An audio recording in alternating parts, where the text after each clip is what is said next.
Olá, eu sou Gabriel Messias, um dos colaboradores do Econature. E esse é mais um episódio da nossa série Mamíferos. No último episódio eu falei com vocês sobre a biologia e ecologia desse grupo. Dei uma introdução sobre esse assunto.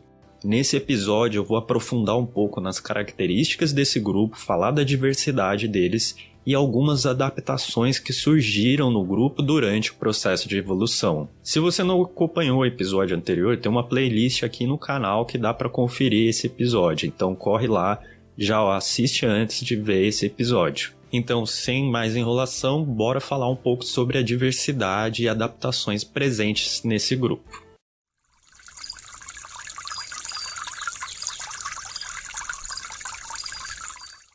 Como eu disse no episódio anterior, o grupo dos mamíferos tem aí 5.500 espécies no mundo, sendo que no Brasil a gente encontra 711 espécies, com 43% delas sendo pequenos mamíferos. Essa grande diversidade faz que indivíduos desse grupo ocupem diferentes ambientes e diferentes hábitats, como florestais, ambientes terrestres, ambientes aquáticos, fossoriais, bem distintos entre eles. E como eu falei no vídeo anterior, isso reflete também na alimentação deles. A gente vai ter aí animais que são carnívoros, outros onívoros, herbívoros, folívoros, insetívoros, sempre com adaptação ao ambiente que ele está e às características da espécie. Bem, com essa grande diversidade, algumas adaptações ocorreram em algumas espécies de mamíferos para conseguir ficar nesses diferentes locais e ter diferentes alimentações. Então, bora falar um pouquinho delas. A primeira adaptação que eu quero falar é no caso do rato d'água, o Nectomis squamips. Esse roedor ele tem o costume de ficar perto de ambientes aquáticos, e para isso ele desenvolveu uma característica muito interessante, que são as membranas interdigitais. Se você lembrar de um pato, você vai ver que entre os dedos do pato existe uma membraninha que facilita o nado dele. É exatamente isso que acontece também com o Nectomis. Ele possui essa membrana chamada de membrana interdigital que facilita o nado dele.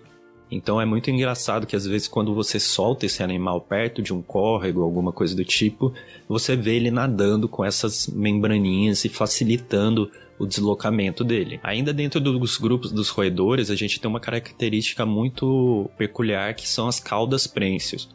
Ela tem a capacidade, uma musculatura mais desenvolvida que permite ela se agarrar e ficar mais fácil de se fixar num tronco, por exemplo. E essa característica é presente no ouriço cacheiro, que é o Sphyguro vilosus.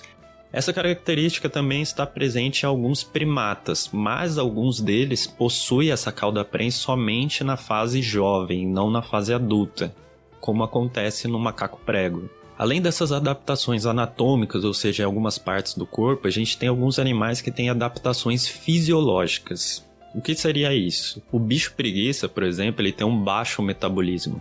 Isso garante que ele não venha acontecer o envenenamento dele ao consumir alguma planta, por acaso que ele não saiba que é venenosa. O outro caso é do tatu, que apresenta uma baixa temperatura corporal.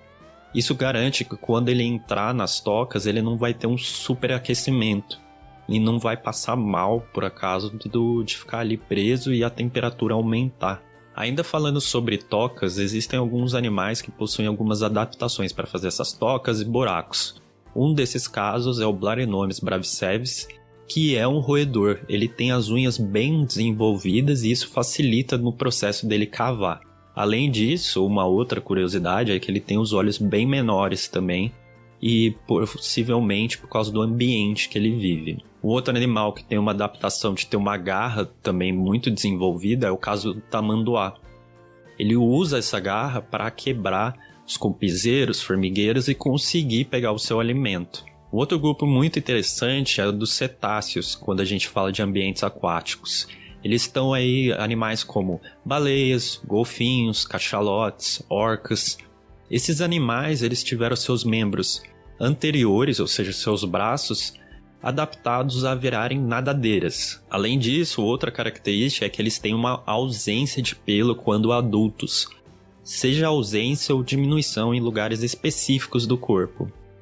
Isso quer dizer que para regular sua temperatura corporal, ele possui um outro sistema, que é uma camada de gordura embaixo da pele dele, garantindo que, apesar de não ter pelo, ele ainda consiga regular sua temperatura corporal. Ainda falando dos aquáticos, a gente tem o caso da lontra também, que teve a sua cauda achatada e a musculatura desenvolvida, permitindo que ela use como uma nadadeira, uma propulsão durante o seu nado. Para finalizar, não poderia deixar de falar dos morcegos, que são os únicos animais dentro dos mamíferos que têm a capacidade de voar. Além de ter a sua musculatura dos braços fortalecida, os membros anteriores desse animal foram modificados para ficar mais alongados. Dessa forma, você vê que os morcegos têm dedos mais alongados. E entre esses dedos existe uma membrana elástica que permite ele voar e propulsionar mais facilmente, que é o patágio. Uma outra adaptação que surgiu para facilitar a vida dos morcegos é a capacidade de emitir sons em alta frequência, o que nós chamamos de ecolocalização.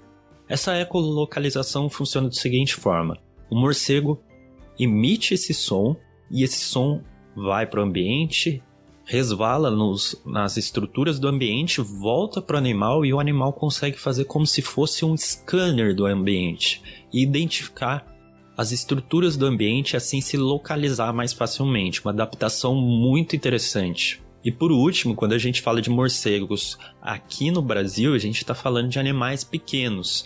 Mas em regiões como da Oceania existem morcegos muito grandes, que inclusive são chamados de raposas até. Bem, como deu para ver, o grupo dos mamíferos tem uma grande diversidade e diferentes adaptações graças a essa diversidade.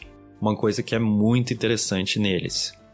Além disso, a gente vê que muitos aspectos da biologia e ecologia dos animais se ligam com as características e adaptações. No próximo episódio eu vou falar sobre riscos que surgem sobre esse grupo, ameaças de diferentes tipos que fazem que alguns indivíduos dessa espécie até tenham riscos de extinção. Se você gostou, tem algum comentário, quer adicionar alguma informação, deixa aqui no vídeo, a gente vai conferir e responder você. É sempre bom essa interação com vocês. Então um abraço e até o próximo episódio.